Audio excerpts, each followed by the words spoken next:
Vote দিতে পারতাম আগে, আমরা 21 বছর হলে, আমরা এটা 18তে নামিয়েছি। আজকে প্রধান উপদেষ্টার বক্তব্য যা শুনলাম ইউটিউবে, আমি তো এখানে ছিলাম না, মনে হয় উনি 17 বছর পছন্দ করেন। কাজে আপনারাও কমাইতে পারেন, সেটা বড় ব্যাপার নয়। তবে জগতে, সব জগতের নিয়ম হচ্ছে, আমাদের দেশে বিয়ের বয়স ঠিক করা হয়েছে কি, ছেলেদের 21, মেয়েদের 18। তো আপনি যদি এটা 17 করতে পারেন, তরুণদের হাততালি পাওয়া যাবে। কিন্তু অবশ্যই ভোটারের সংখ্যা বাড়বে, আমি সেটার বিরোধিতা করব না। আমি দরকার হলে 16 করার পক্ষপাতী হব, কিন্তু বিনা ভোটে উচ্চকক্ষ নির্বাচন করা যাবে না। বহু আগেই বাংলাদেশে নিষিদ্ধ করা হয়েছে 1982 সনের দিকে, যে বিচারপতিদেরকে মাই লর্ড সম্বোধন করা যাবে না। কিন্তু কই, তারপরে তো মাই লর্ড সম্বোধন বন্ধ হয়নি। আমি একটা সুন্দর উদাহরণ দিচ্ছি, আমাদের ব্যবহারে থেকে বোঝা যায়।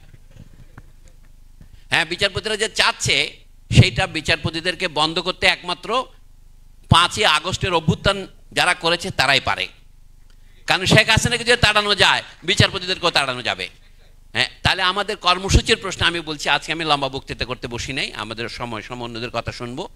আমাদের সংস্কারের প্রশ্নে হাত দিতে হবে, সংস্কারের শুধু উপর তলায় নয়, নিচের তলায়ও। বিচারপতিদের ক্ষমতা কত থাকবে, প্রধানমন্ত্রীর ক্ষমতা কত থাকবে, এগুলি সবই উপর তলার ব্যাপার। কিন্তু যেই কথাটাকে একটু করে উচ্চারণ করলেন অলিগার্কি, এটা অ্যারিস্টটলের আমল থেকে বলা হচ্ছে, দেশে শাসন যখন মুষ্টিমেয় লোক করে এবং তারা যদি ভালো হয়, তখন অ্যারিস্টটলের ভাষায় তারা হচ্ছেন অ্যারিস্টোক্রেসি। তারা যখন অসৎ এবং দুর্নীতিপরায়ণ হন, ক্রোনি হন, তখন তাদের বলে অলিগার্কি, মানে কয়েকজন লোক করে। এটা সত্য যে কোনো একজন লোকের পক্ষে স্বৈরতন্ত্র প্রতিষ্ঠা করা সম্ভব নয়। এমনকি ফ্যাসিবাদও একটা দল গঠন করে। অনেকে প্রশ্ন করেন, ডক্টর জাহিদুর রহমান সেদিন বললেন উনি ফ্যাসিবাদ বলা পছন্দ করেন না। কিন্তু ফ্যাসিবাদ বলার ক্ষেত্রে একটা গুরুত্বপূর্ণ প্রশ্ন হচ্ছে, যখন কেউ জনপ্রিয় কোনো ভাবাদর্শের উপর ভিত্তি করে ক্ষমতায় আসার পরে অন্যদেরকে সেই জনপ্রিয়তা ব্যবহার করে তাদেরকে নির্যাতন, নিপীড়ন এবং একদলীয় শাসন প্রতিষ্ঠা করে। আপনারা শুধু এটা বাংলাদেশে 1975-এ শেখ মুজিবুর রহমান করেছিলেন তা নয়, ঘানার যে স্বাধীনতা আন্দোলন ব্রিটেনের বিরুদ্ধে, তার অবিসংবাদিত নেতা ছিলেন কোমে এনক্রুমা। 1957 সনে ঘানা, যেটাকে আগে গোল্ড কোস্ট বলা হতো, স্বাধীন হয়। তিনি 1964 সনে সেরকম এক দল প্রতিষ্ঠা করেছিলেন, একদলীয় সংবিধান প্রতিষ্ঠা করেছিলেন। 2 বছরের মধ্যে তার বিরুদ্ধে 1966 সনের ফেব্রুয়ারি মাসে সামরিক অভ্যুত্থান হয়। মানে আমি বলছি, ওই একদলীয় শাসন প্রতিষ্ঠা করা হচ্ছে ফ্যাসিবাদের একটি লক্ষণ। কিন্তু একদলীয় শাসন প্রতিষ্ঠা না করেও যে ফ্যাসিবাদী শাসন প্রবর্তন করা যায়, শেখ হাসিনার গত 15 বছরের শাসন ছিল তার প্রমাণ। আমরা সেইটাকে যখন উচ্ছেদ করতে সক্ষম হয়েছি, আমি বলবো উদাহরণের মাধ্যমে, ভবিষ্যতে আমাদের কতগুলি বিষয়ে ন্যূনতম ঐক্যমত হতে হবে, এবং এই ঐক্যমতের জন্য যত সময় আমাদের দরকার ততটুকু আমরা নিব। কিন্তু সেই সময় অনন্তকাল হতে পারবে না, কারণ মানুষ যদি অনন্তকাল ধরে অনির্বাচিত সরকারের অধীনে থাকতে রাজি হতো, তাহলে তো শেখ হাসিনার অধীনে থাকলেও পারতেন। কারণ ক্ষমতা নিজেই মানুষকে খানিকটা দূষিত করে তোলে। যদি বা সৈয়দা রিজওয়ানা হাসান বলে গেছেন যে এটা আমরা নিজেরা যদি নিজেদের স্বভাব না বদলাই, তাহলে পলিথিনের ব্যবহার অথবা হর্নে দেওয়া বন্ধ হবে না। কিন্তু এটা ঠিক যে উপর থেকে চাপিয়ে না দিলে, যে মানুষ দীর্ঘদিন ধরে দাস আসে, সে দাস থাকতেই পছন্দ করে। এই যে নাপিত বা যে কৃষক বা যে রিকশাওয়ালা বলছে আগের অবস্থা ভালো ছিল, এখানে দুটো কথা আছে। স্বাধীনতা জিনিসটা সবসময় বিপজ্জনক, কারণ প্রতি মুহূর্তে আপনাকে সিদ্ধান্ত নিতে হয়। দাসত্বের দিকটা অন্তত একটা দিক ভালো, নিরাপদ থাকেন আপনি। অর্থাৎ আপনাকে যা মারবে তা মারবে, যা কাজ করার তা কাজ করাবে, কিন্তু আপনার খাদ্য কাপড় চোপড় দাস মালিকরা যাবে। আমি ব্রিটিশ আমলের কথাই বলি, 19বিংশ শতাব্দীতে ভারতের সাধারণ মানুষের জীবনযাত্রার মান যদি 31 পয়সা হয়, আমেরিকার দক্ষিণাঞ্চলে যারা দাস ছিল তাদের জীবনযাত্রার মান ছিল $1। দাদাভাই নওরোজির পভার্টি অ্যান্ড আনব্রিটিশ রুল ইন্ডিয়াতে উনি লিখেছেন, দেখেন জেলখানায় একজনকে যা খাবার দেওয়া হতো, ভারতের জনগণের সাধারণ জীবনযাত্রার মান ছিল তার চেয়ে কম। আমাদের এখানে বিশ্ববিদ্যালয়ের ছাত্ররা অনেক বেশি সুবিধাভোগী, যারা হলে থাকেন অন্য মানুষের তুলনায়, তাদেরও যে জীবনযাপনের মান, সম্প্রতি এক সমীক্ষায় প্রকাশ পেয়েছে 1800 কিলো ক্যালোরি পর্যন্ত খাদ্য তারা গ্রহণ করতে পারে, যেখানে সাধারণ দারিদ্র্য সীমার মান হচ্ছে 2200 কিলো ক্যালোরি। এতে বোঝা যায় আমাদের এখানে সংস্কারের অনেক গোড়ায় হাত দিতে হবে, জীবনযাত্রার মানে হাত দিতে হবে। আর দারিদ্র্য সম্পর্কে যে সমস্ত তথ্য আমাদের পরিসংখ্যান ব্যুরোগুলো প্রকাশ করেছে, দুর্নীতি যখন পরিসংখ্যানে প্রবেশ করে তখন আমরা একটা ভুল চিত্র পেতেই থাকি। বলছে দেশে শতকরা 20 জন লোক চরম দারিদ্র্য সীমার নিচে বাস করে, কিন্তু গ্রামাঞ্চলে আমরা খবর পাচ্ছি 80 থেকে 70 ভাগ লোক ঠিক দুবেলা পেট ভরে খেতে পারছে না দেশের বিভিন্ন অঞ্চলে। যদিও আমরা প্রচার করেছি মঙ্গা আর নাই, দুর্ভিক্ষ আর নাই, এগুলো খানিকটা গাল গল্প। এগুলি ভালো তথ্য যদি আপনি জোগাড় করতেন। আমি অন্যান্যদের মধ্যে এই সরকারের একজন উপদেষ্টা যিনি একজন মুক্তিযোদ্ধা ছিলেন, তিনি নিজে আমাকে বলেছেন তারা যে তথ্য পাচ্ছেন সেইটা হচ্ছে ভয়াবহ গ্রামাঞ্চলে। ওনার কথা উদ্ধৃত করেই আমি বলছি, নামটা আপাতত বলছি না। উনি বলছেন উনি দুর্যোগ ব্যবস্থাপনা মন্ত্রণালয়ের দায়িত্বে আছেন অন্যান্যের মধ্যে। তা আমাকে বলছেন যে এই দারিদ্র্য হচ্ছে একটা স্থায়ী দুর্যোগ, তো আমরা আমাদের সংস্কারের মধ্যে সেটাকে হাত দেবো। আমি বলছিলাম যে অন্তর্বর্তী সরকারকে কাজ করতে হবে, পরবর্তী নির্বাচিত সরকারগুলো কি কাজ করবে তার ইশতেহারটা কোথায়। এখন জনগণের সাথে সেই প্রতিশ্রুতিটা দিতে হবে। সেই প্রতিশ্রুতির মধ্যে অন্তত ন্যূনতম এই জিনিসটা থাকা দরকার, রাজনৈতিক দলগুলি অন্তত নিজের ভেতরে গণতন্ত্র প্রতিষ্ঠা করবে।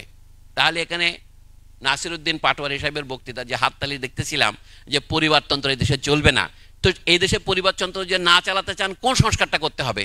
প্রত্যেক দলের ভিতরেই যদি আপনি গণতান্ত্রিকভাবে নেতা নির্বাচন না করেন তাহলে তো আপনার পরিবারতন্ত্র থেকে আপনি মুক্তি পাবেন না। আসুন আমরা সৎভাবে বলি, রাজনৈতিক দলগুলো তাদের পয়সা কড়ি কোথা থেকে পায়, তাদেরকে কারা দান করে, কোন কন্ট্রাক্টর দান করে, বিদেশি কত দান করে, দেশি কত দান করে, তার তালিকা প্রকাশ করা হোক। নির্বাচনের ক্ষেত্রে আমি এই কথা বলে শেষ করব, ভবিষ্যতের যে কোনো নির্বাচনে আমরা তিনটি সংস্কার বাধ্যতামূলক মনে করি। একটা হচ্ছে ভোটারের সংস্কার। এই ভোটার তালিকায় যে জালিয়াত করা হয় এটা আমরা শুনেছি গত 2006 সনের আগে থেকেই। তারপরে পরবর্তীকালে তো আপনারা দেখছেন মানুষ তো বিনা ভোটে নির্বাচিত হয়েছে, নির্বাচন হয় না, রাত্রে ভোট দিয়েছে। এ থেকে একটা জিনিস প্রমাণিত হয় না, যার ভোট সে কেন দিতে পারবে না। এইটা যার ব্যাংকের টাকা সে যদি তুলতে পারে, যদি আমরা প্রত্যেক মানুষকেই, তৎকালীন বাংলাদেশ ব্যাংকের এক অথর্ব অযোগ্য গভর্নর বলেছিলেন না, আমি সকলকে 10 টাকা করে অ্যাকাউন্ট খুলতে দেবো কৃষকদেরকে। তো আপনি একটা ভোটারকে যদি অ্যাকাউন্ট করেন, তার ভোট তিনি না দিলে সেই ভোট কখনোই হবে না, কিন্তু আপনার ভোট দেওয়া হয়ে গেছে আপনি চলে যান, এটা যদি বলতে পারে তাহলে তো সেখানে ভোটার ব্যবস্থা সংস্কার হলো না। ভোটারের ক্ষেত্রে আসেন, একটা জিনিস লক্ষ্য করেছেন আমাদের সংবিধানে সব কথা আছে, শ্রেণী কথাটা শুধু নাই। জাতি, ধর্ম, লিঙ্গ, বর্ণ নির্বিশেষে ভোটার তালিকা তৈরি করতে হবে, আলাদা করা যাবে না। ওখানে কিন্তু যে শব্দটি অনুপস্থিত সেটা হচ্ছে শ্রেণী। তো দেশে তো শ্রেণী বিভেদ আছেই, এই জন্য বলে নির্বাচনে দাঁড়াতে পারবে কে? আপনাদের বিপুল পরিমাণ অর্থ ব্যয় না করলে নমিনেশন পাওয়া যায় না, এটা সকলের জানা কথা। এটার অবসান হবে কিভাবে? বিপুল পরিমাণ অর্থ খরচ না করলে নির্বাচনে প্রচারণা চালানো যায় না। কারণ এই সংস্কার কেন আমরা একমত হতে পারবো না যে নির্বাচন করার সময় আলাদা কোনো প্রচারপত্রের দরকার হবে না, নির্বাচন কমিশনই সমস্ত প্রচার করবে, সবার নামের আদ্যাক্ষর অনুসারে, বয়স অনুসারে প্রচার করবে। রেডিও টেলিভিশনে তাদেরকে ভাষণ দেওয়ার জন্য সমান সুযোগ দেওয়া হবে, দল অনুসারে অথবা প্রার্থী অনুসারে। আর এখন যে সমস্ত বলা হচ্ছে ইংরেজিতে, এগুলি বলে রেড হেরিং, আসল সমস্যা থেকে দৃষ্টি সরাবার জন্য অন্য সমস্যা নিয়ে যাওয়া হচ্ছে। আমাদের মেম্বার সংখ্যা 300 জায়গায় 400 করলে কি এমন পরিবর্তন হবে? নারী মেম্বারের সংখ্যা এখন 50 আছে, সেটা 100 করার প্রস্তাব শোনা যাচ্ছে। 100 নে 400 করলে কি পরিবর্তন হবে যদি ভোটার ব্যবস্থায় পরিবর্তন না আসে? আপনার তো যেই লাউ সেই কদুই থাকবে। আচ্ছা, এক কক্ষের জায়গায় 2 কক্ষ, এটা আমাদের একটা বড় সমস্যা নয়, এটা একটা সমস্যা বটে। আচ্ছা, আমি এমনও শুনতে পাচ্ছি যে উচ্চ কক্ষটা কিভাবে নির্বাচিত হবে। সমানুপাতিক ভোট কথাটা শুনতে খুব ভালো লাগে, কিন্তু আমি সবার সামনে প্রশ্ন তুলছি তাতে পরিবর্তনটা কি হবে? আমরা একটা জিনিসের কথা কেউ স্বীকার করছি না, দেশের নানা শ্রেণীর মধ্যে যে বৈষম্য আছে সেটা কখনোই আমরা স্বীকার্য অথবা করণীয় একটা কর্তব্য হিসেবে মনে করছি না।